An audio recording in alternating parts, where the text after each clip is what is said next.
since going or meeting the movement through Universal Peace Federation, but then it's good to know what else is supporting that vision and that work. And the Unification movement is comprised of a huge number of projects. Of course, the founder, Reverend Sun Myung Moon, is no longer with us, but in his lifetime, he created an enormous foundation in a wide range of areas, quite extraordinary, actually. And probably, and some of you may catch the reason for this, and others, I don't know if you will, but the reason he does not even now get more recognition for that is because he's primarily a religious leader.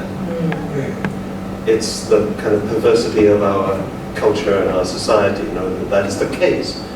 So, but nevertheless, the more we get to know, the more we can kind of appreciate not only these individual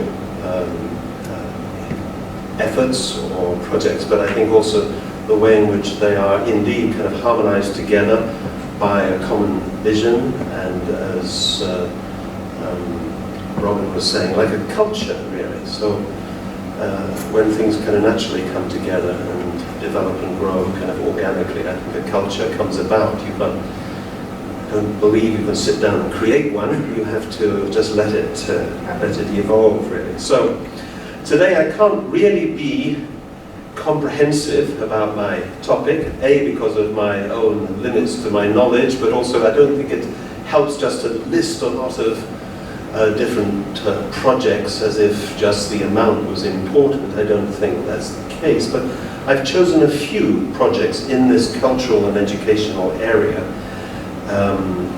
that are started by this same founder of UPF, Reverend Sun Myung Moon. And I think that his own work touched so many different areas of human experience, as I said, it maybe troubled some people strangely. But those are people who think that a religious leader should only do religious things, in kind of inverted commas. But actually his philosophy of working in all areas is entirely consistent with his view of life and his teaching. That is, religion is a means to an end, and we need to see a positive transformation of society and almost like a maturing of human culture into a new stage, a new level, and really releasing all our potential as humanity. So everything kind of focuses on that and bringing about true and lasting peace, which is there to be enjoyed, really, right? I mean, what is the goal of peace if you're not going to actually enjoy the benefits which come from that? And if you imagine that the resources of our world were not diverted into so much argument and warfare and all the rest of it, even just purely financial resources, then it could go into very constructive things, and we could solve many of the realistic problems which we have. So this is the thinking, and it's really inviting people to work together cooperatively for this transformation, in this venture. Nowhere near thinking that only one organization or movement can do it. It can't, obviously, right? But actually, I think it's the culture and the arts in particular which bring a beautiful universality, a kind of universal language to this, these dreams and aspirations. So definitely we need to reverse the decline in moral standards and promote a higher standard of ethics that can somehow supplant those which commonly operate in a rather materialistic world or culture. So Reverend Moon's religious focus is to open the path to a peaceful and ideal world where people can express their true humanity and indeed reach new heights. So such a world is one, I think, where the arts become very important, and more important perhaps than they are regarded today, as a way of experiencing and sharing beauty and placing spiritual values above material ones. Of course, even this is in its own way, it's a little bit radical in religious circles. Yes. You can think of, religious movements or organizations in history, some existing today, which made a very clear separation between these things, like absolutely no dancing, because dancing is from the devil, right? This kind of thinking, and we can appreciate how people get to that. We have problems and we have the misuse of things, and we can stir the wrong passions in people, therefore we have to somehow limit. But Reverend Moon's thinking is, actually, we have to mature and go beyond those kind of worries and use these things to the glory of God and for the happiness and enjoyment of life itself, which we've been given each other. So, I'll also mention a couple of projects. I've slipped them in here deliberately. The things that I've been personally involved with have meant a lot to me, right? So I can actually speak from experience. So I've certainly benefited. And the first is this. This was an international choir called the New Hope Singers International. Right now, I'm going to point myself out here. So wait for this now. It's this one. Dressed like a Scots Guard, which I actually detested, because if you try and sing with this thing around your chin and then wobbling on your head, since it was a kind of stage version of the real thing, it was very uncomfortable, but it was an interesting concept. This choir, as you can see, is very international. Each person is wearing a costume related to their background, right? So it's authentic in that way. So I was the English guy, I got this costume made for me, right?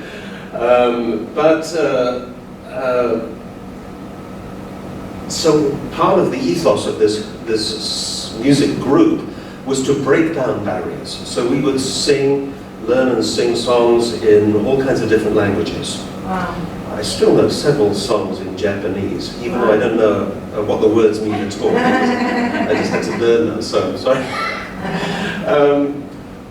So in a way that was like blurring the distinctions and creating a beautiful kind of harmony of different races and religions. And then for this kind of particular set which we had, and for these photographs, I want to kind of identify one's own kind of background. So it's not kind of turning your back on that, it's being proud of that, but also being proud of being part of something international. So shortly after I met this unification movement, to use the kind of general word that encompasses all these projects and activities, and UPF as it came along later, right? I met it when I was a second-year architecture student, and that was back in 1975. Within 6 months, I was off on a kind of full-time missionary life, really. Not quite knowing what was around each corner, but feeling very inspired. I found myself in Germany for 3 months, in Paris for 2 months, and then I was invited to go to Japan. And as soon as I arrived in Japan, I was invited to join this singing group, which was already there and touring Japan, at least half of it, about 80 members altogether, 40 in Japan and over 40 in the United States at that time. So I joined this Japanese half of the choir, which you see here, and I never expected to do that. In fact, I was a music lover and a choir boy when I was younger and this kind of thing, but I thought joining this organization, quite religious organization as a missionary, that I had to leave all that behind, I was ready to do it, I'll never touch another piano or organ again, I'll probably never sing, but it doesn't matter, right? I've got to put God first in my life. So, and then shortly after, here we are, I'm picked out and asked to join this very wonderful group. So I was asked then, what we did was to tour Japan with several what they call microbuses, like these buses that pack in a lot of people, and a couple of trucks to take all the equipment, and we had a Korean folk ballet and this international singing group and a few other performers, and we would tour At one time it was a new city every 10 days, Wow. which was amazing. Great experience. We lived together and we trained together intensively. And part of our work there at that time was to support the kind of more evangelical work of the movement and open the kind of stage show on various theatres throughout Japan. And this was quite a new experience for me, but an unusual group in that we were often singing on stage, so we'd have microphones and makeup. I got quite good at doing the makeup. Can you sing now? You can sing very well. Sing one song. Come on, David. So back to the Back to the song. we would go places all around Japan, sometimes quite countryside places, and in those days, if I can talk that way, this was 1975, so it's a while ago, then in some local towns and cities, it was quite rare for people to see foreigners. People of different skin color, very different, hair color and language and looks. This was, of course, they'd seen them on the television and newspapers, but actually in real life, it was something. And there's a beautiful innocence about many of the encounters whereby Japanese grandmothers would kind of follow you in the street and then run up and touch you just to see, are you real, right? This kind of thing, so very beautiful. So our strategy at that time was for each show we would learn a local folk song. Oh, nice. So we would learn, of course, Japanese, You're going to do one. and they never expected a touring international group to open the show. As the curtains opened, then we'd launch into their Japanese language. Japanese language local folk song. Oh. Sometimes it was the kind of cheering song of their local baseball team or something like that, right? And it just took them by such surprise and with such a connection to the heart that I remember one occasion when I looked out across this, like 2,000 or 3,000 people, and everybody was crying. They were crying, right? Because they see our song, could not believe it. So, it was, of course, a strategy how to approach people with a message, important message, but it was a good lesson in how to do that. Make that kind of effort to approach the other, to really learn something about their culture and value it. And we had one person who did lovely arrangements of their songs and this kind of thing. So it was very, very beautiful. So music, of course, has a way to people's hearts. And the arts, have this universal quality to them, so it can reach people like nothing else. This is another aspect of the work. Sometimes we do stage productions, and this was Man of La Mancha. That is not me, there's somebody else there. Right? So we toured with a Korean folk ballet, as I mentioned, traditional folk dances of Korea. These young ladies, they were all graduates of a very enduring and well-known project of Reverend Moon, that is the Little Angels of Korea. They were founded in 1962. Some of you might have seen them in many years. They did tour to London and Europe, so yeah. Now if we think about this movement, it was officially started in very humble circumstances, officially in 1954. As a religious movement, Reverend Moon and the followers that he had gathered at that time. So 1954 to 1962 is not a long time. Right? So shortly after that, he put a lot of investment and effort into founding something in culture and the arts, and something which is still going today as the kind of foremost ambassadors for Korean culture, and really supported and endorsed by the government there. So that's quite interesting. It shows his kind of priorities, really, to set that in motion. So the Little Angels is a children's traditional Korean performing arts troupe. It represents Korea and has gone around the world, touring more than 60 nations. It's met presidents and the Queen. Even the Queen, yes, we had a royal performance here.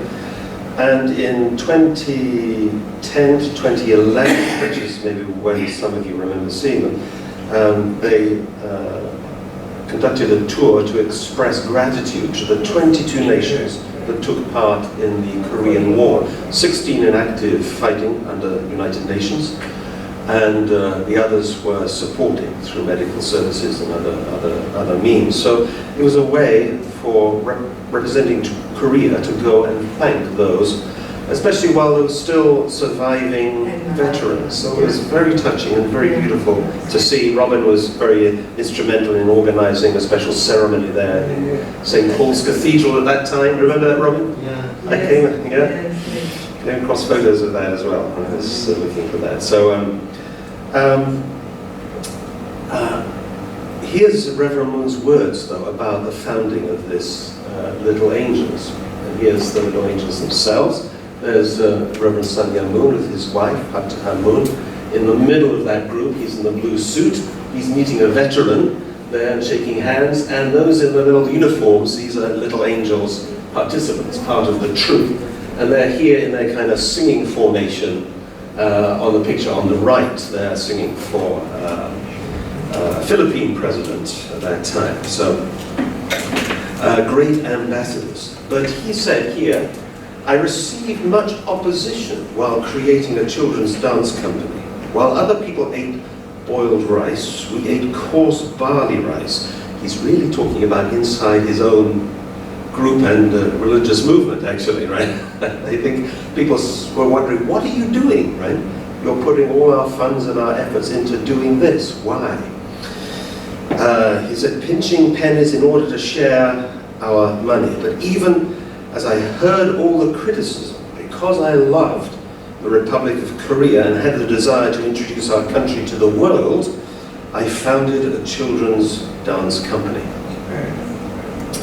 And he went on at that time to say, the Little Angels Performing Arts School was created so that we could cooperate and spread the arts as a component of culture that connects the ideal of the unification movement to the world. The educational objective of this school is simple. Its philosophy of education is to connect all humankind by loving heaven, loving people, and loving your country. So that became his kind of motto, and he started several other educational establishments and gave them all the same motto. You'll see it sometimes outside carved in stone at the entrance to the school, the high school, even the university. Love heaven, love people, love your country. So these three things were really the ethos which was inculcated into the young people to think how to connect their love of country with the world and with heaven, meaning things beyond the physical and material. Also, he mentioned, before the children performed, we gathered them and we prayed together in tears, asking, Heavenly Father, please do not view these children who are going to perform merely as children. They are your emissaries who are honoring your will as heavenly people. So please allow them to win over the culture of this country. Because we were longing for heaven like this, the children took on this solemn mission and performed for the sake of God's will. The children would tell us that, strangely, when they prayed this way, and then went on stage, they danced well, and they did not make mistakes. Not cute, isn't it? So somehow they felt some kind of extra help that way. So the Little Angels is more than a dance troupe. It's actually an arts school, the Sunhwa Art School. It's located in the Children's Park in the center of Seoul, Korea, the capital city, and it's very highly thought of and very prestigious school. When I went to visit, I was staggered myself at the quality of work on display. Every child who goes, and there's only a small number who join this particular dance group that travels the world, but every child who attends takes up some kind of artistic endeavor. It could be playing a musical instrument, it could be doing Western ballet, it could be doing fine arts, painting, or something like this. So as they go through high school, they're concentrating on some aspect of art and culture. And what took me by surprise mainly was the walls that were filled with beautiful, very mature paintings, and showed such depth. And I can't help but feel it's such an essential part of a young person's education to give them some real opportunity. I know myself, I've done piano teaching and this kind of thing in my life, and it's always a very precious experience to be one-to-one with a young person as they're, discovering a world. The world of music, really, it's not like a child's world and an adult world.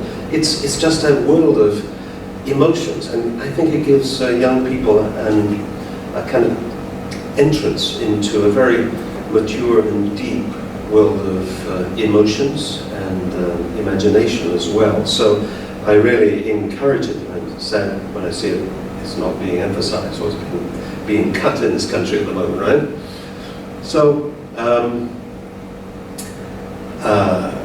these children, I've lost the picture of that, haven't I? There we go, there's one picture of them. They never seem to get old, right? Because of course the members of the group change, but as they work their way through school, they'll graduate and new ones will come in. But they keep a lot of the tradition going on. It's very beautiful to see how that is maintained. And here they are. This is actually just from yesterday. They had a meeting. It was again recognizing the contribution of Korean veterans, and they are meeting the current president there, President Moon Jae-in. And I think they have a certain license where they can go up to a president and just hug and give a kiss. It's a very, very amazing kind of diplomatic quality, right, which few other people could do. So here they are, and that's just a recent photo I thought to include. So we're going to take a little break now, and with James's help, we're going to show just one of their dances. Would you like to see that? Yes. Okay, so this is the fan dance. Again, very traditional Korean dance. You'll see it done elsewhere in Korea, but here it's children of very young age who are really mastering this kind of depth of emotion and beautiful spirit associated with these dances. So off you go, James.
little angels. Represent that last formation? Is it a flower or? Yes, I think so. I've lost it now, so I can't show you. But yes, I think it's like a flower in the sunset. That's something from education. This is my other kind of personal experience, really, was the chance to attend the Unification Theological Seminary. This is the campus in upstate New York. It's soon to move from here, actually, to be largely an online venture, which is very much the trend nowadays. It's hard to keep such buildings going. And it has a Manhattan-based center of learning already underway. But this was a very beautiful experience. I was there from 92 to 94. And again, it came about, or was set up quite early in the movement's development in 1975. And it's a fully accredited school in America, offering graduate degrees in religious education, divinity, and now a doctorate in ministry as well. So from the outset, it was Reverend Moon's vision to have a faculty at this seminary comprised of scholars from a wide range of backgrounds. This is very unusual. Myself, in a 3-year course, I must have had, I can't remember exactly, something like 24 or 26 courses that you take, American style, right? And I think only 2 were directly related to unification theology, a particular view. I had church history from a Greek Orthodox professor, New Testament studies from a Methodist minister, world religions from somebody with a Buddhist background, very, very mixed, which is, of course, fascinating because you hear different angles and different sides. You have to. Yeah, he was teaching there, wasn't he? Scottish Muslim. Yeah, wonderful. Yeah. So, in fact, for me, the richest and kind of most valuable experiences, I say, they probably come from encountering and being taught by people from different disciplines or different backgrounds in that way. Very unique, I think, in religious circles. But we were being educated not to work just within unification movement in a narrow way, but to fulfill the wider goals of the movement in reaching the world and maybe even doing a lot of interreligious work in the future. So, here's the chapel inside. That's the time of graduation. Very beautiful interfaith chapel there, which is a kind of hovering gold circle above the altar there, which is very precious. Other developments include, this is part of Sun Moon University. So, interesting title. It's kind of settled now in its use, I think. It was founded his son Young Moon. So he wanted the sun and the moon, which is a coincidence that they're English words, sun and moon, right? Yeah. This is his name in Korean, but they're kind of put together and becomes Sun Moon University. So it's a chartered university with 38 or more major fields which are being offered in undergraduate studies, 6 graduate schools, more than 450 faculty members, and I think 8,000 students or so, maybe more now actually. These are fairly early statistics. It actually has the largest number of foreign students of any university in Korea. And Korea is pretty hot on universities. They're very important there, and they've got a lot of store by university education.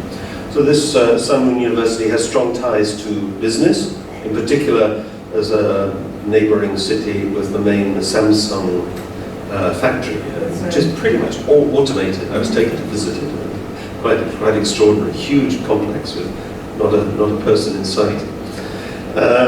So I was surprised myself to find in the university a department of flat screen technology, which I've never come across before. So, amongst more traditional subjects that you can study there. The movement also rescued a financially stricken university in Connecticut in America. That was Bridgeport University. That tenure has just ended even this last week or so. However, it was a very important step, I think, for the worldwide unification movement to gain that experience in developing a Western university and really having input into that through staffing and in part and through subsidizing. So at that time, Reverend Moon had a real vision of building an international network of universities where young people could study over their period of further education in a number of locations worldwide. So that really hasn't been realized yet. I think it's something for the future. It's very ambitious, but I can see it happening, and that will give young people a chance to do maybe 1 year in Philippines, 1 year in America, 1 year in Europe somewhere, hopefully. When we get our foundation built up enough, we could do that, and it would be very essential.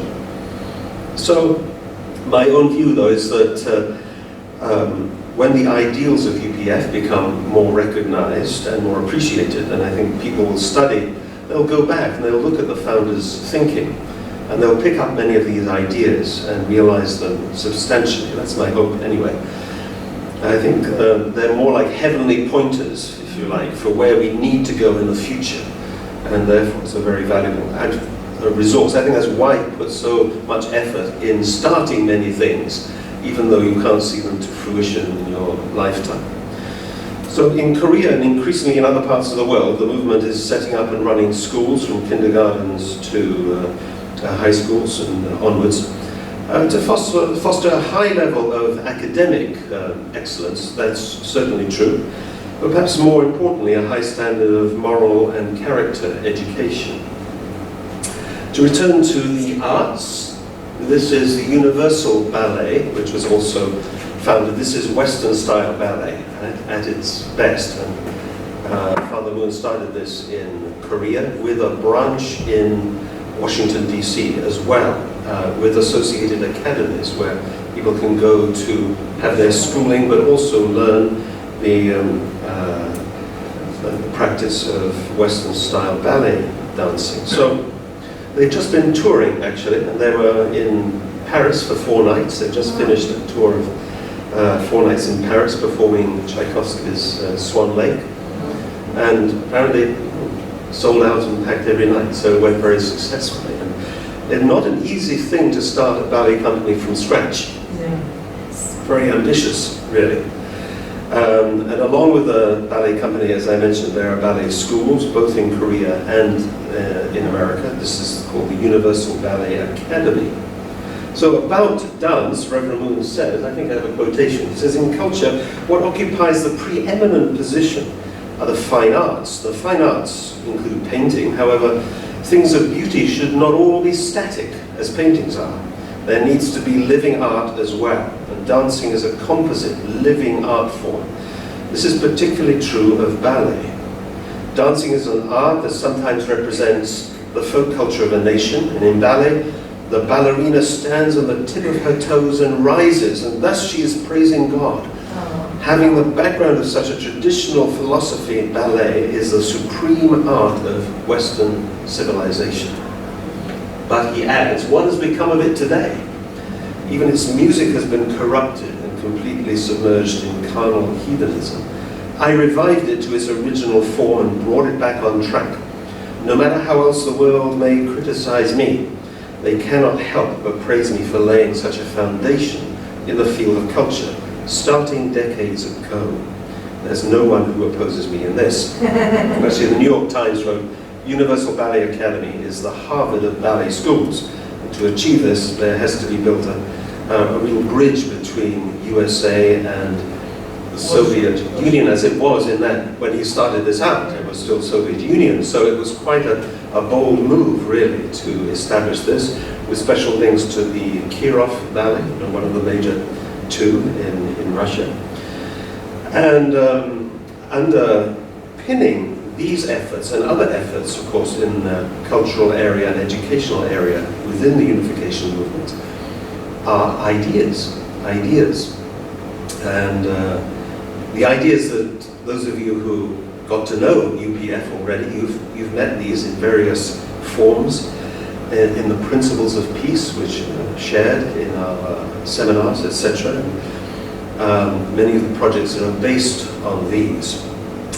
This weekend, actually, I was in Berlin We had a conference there between Korean and largely German or Western academics.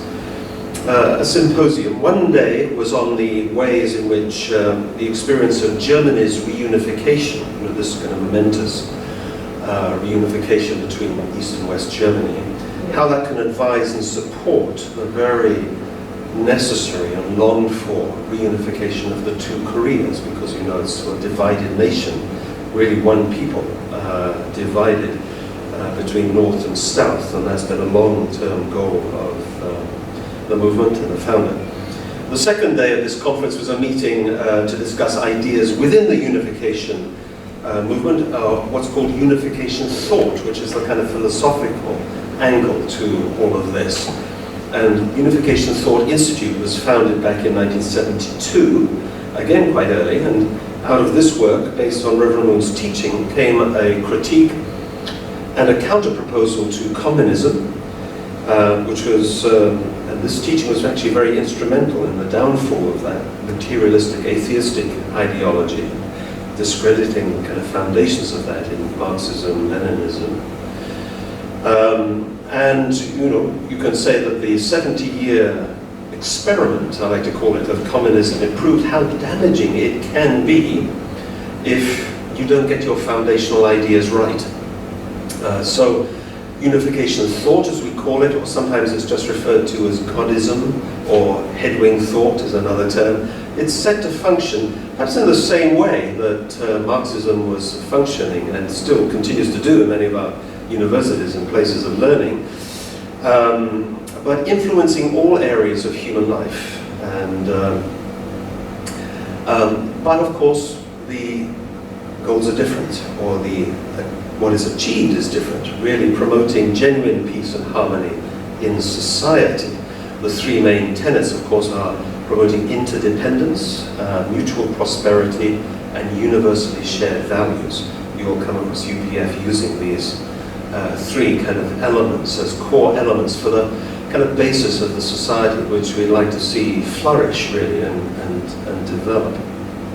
So UPF incorporates these in its programs that deal with character education and good governance, peace building, interreligious work, and support for the good work of the United Nations as well. It's kind of supplementing that. So in the academic area, there's also a few other things I won't go into detail tonight. There's a Professors World Peace Academy, which is